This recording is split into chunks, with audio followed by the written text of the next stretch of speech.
Paying down debt can be a daunting task. There is no denying that. Some days it might even seem like an impossible task, but it doesn't need to be. By following a 3-step plan, tracking your monthly income and expenses, establishing good saving habits, and then using what you've learned from the first 2 steps to begin reducing what you owe, you can rid yourself of the debt trap over time. The first step is to start tracking your typical income and expenses for 1 month. Also, figure out your expected and unexpected expenses for a year's time. Auto and home repairs, gifts, vacations, things like that, and divide that number by 12. Once you have a record of your spending, compare your monthly expenses with your monthly income. If you have a surplus of cash after all your expenses are accounted for, then congratulations, this is going to be easier than you thought.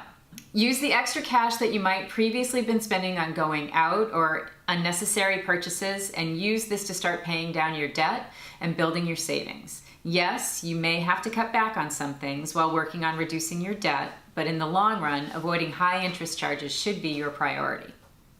Things get a little more challenging if after reviewing your monthly expenses, you might find that you don't have any excess cash left over. Now, it would be a good time to start cutting expenses.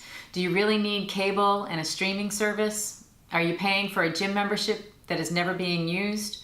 Or could you switch to shopping at a less expensive grocery store? This is all part of establishing good personal finance and budgeting practices so you can reduce debt and build savings. Once you feel like you have a better handle on your monthly cash flow and budget, you'll need to establish good savings habits. This is step number 2. As we already discussed, each month use your income to first pay expenses, then dedicate whatever is left to savings or reducing your debt. Here are a few tips to get you started. Whenever you're paid, put only what you need to live on into your checking account. Like we discussed earlier, the money from your paycheck that is left over is what's going to be used to pay down debt and build savings. We'll talk more about reducing debt in a minute. In terms of saving, start with building your emergency fund by designating a portion of each paycheck to saving for emergencies. This is the money that you don't touch unless it really is an emergency. And no, a cruise to the Bahamas does not count as an emergency, even if it's 15 degrees in New Hampshire. If your goal is to have 3 months living expenses saved, you could reach your goal in 30 months by saving 10% of each month's pay, or 15 months by saving 20% per paycheck. Put whatever is left into what we'll call your investment accounts. This can also include found money such as birthday and holiday checks, annual raises, bonuses, money that is beyond your regular paycheck. Your investment accounts can be the same as the savings account where you keep your emergency fund, or if you would prefer, a separate account altogether. These savings represent more of your what we call put and take account, money that could potentially be used for that cruise to the Bahamas, for example. I also recommend asking your employer about direct deposit. You can have money taken from your paycheck and placed into a savings account automatically, because sometimes it's easier to pay yourself first when someone else is handling the transaction. If you are constantly having a hard time controlling your spending when it's easy access to your savings, consider putting additional stopgaps in place for yourself. Things like keeping your savings and checking accounts at different banks or restricting online access to your checking account. If you don't see that money regularly, you'll be less likely to spend it. Okay, step number 3, and this is the big one, actually paying down your debt.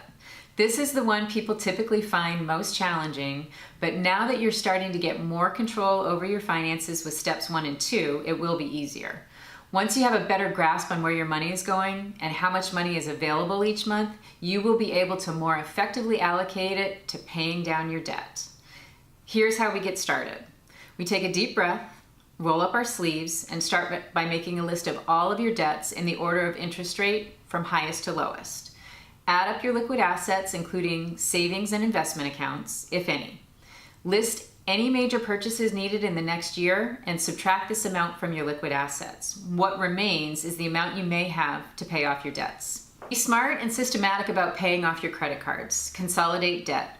Competition between credit card issuers is so intense that you can often negotiate your interest rate. Just be aware that some of the low rates quoted are what we call teaser rates, which only apply during the first 6 to 12 months you have the card. Cancel your old cards, and the most you should have is 2, and leave them at home unless you really need them. Pay off your high interest credit card debt first, making sure you avoid the minimum balance trap. You can eliminate debt and save money by paying more than the minimum monthly amount on your credit cards. For example, let's say you have $1,000 in credit card debt that you need to pay off, and the interest rate is 18%. If you only pay the $20 minimum monthly payment, you'll end up paying $1,784, and it will take you roughly 7.5 years. If you were to pay $40 a month, you would be able to pay that off in as little as 2.5 years, and it would only cost you $1,199. That's a savings of $585 in the long run. When it comes to eliminating debt, set up a realistic payment timetable and stick with it. If you need to readjust your timetable, do so. Don't beat yourself up over it. If you have trouble, talk to a professional. Find someone who will hold you accountable, and more importantly, someone who wants you to succeed in reducing your debt and building your savings.